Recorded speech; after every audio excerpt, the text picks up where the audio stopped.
შენ დაიბადე ადამიანად და ცხოვრობ როგორც ნება შენია. დაიჩაგრები ბრბო გადაგივლის თუ ერთი კითხვაც არ გაგჩენია. კითხვა შემდეგი ვინ ვარ და რა ვარ?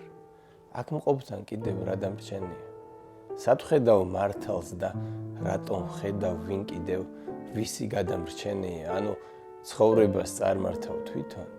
ეს შენი თავის განაჩენია. თუ ხმა მოგესმა და არ გაძინებს, აქ გასაქცევი არაფერია, ეს სინდისია, სულის ძახილი და სინანული დასაშვებია. თუ კი ეს არ გაქვს, მაშინ ჩათვალე ბოროტი უკვე გაგკარებია, კიდე ვიცოდე, უბედურია ის, ვისაც ვინმე არ ყვარებია მარტო, არასდროს არ იგრძნო თავი, არ თქვა, არავინ დამხმარებია. სურს უკან თქმა და დანის ალესვა შენთვის იცოდე, კაცს არ სჩვევია ეს, რაც გითხარი კიდევ ცოტა, თეთრი და შავი, გასარჩევია შენ, დაიბადე ადამიანად, სხვა ყველაფერი დანარჩენია.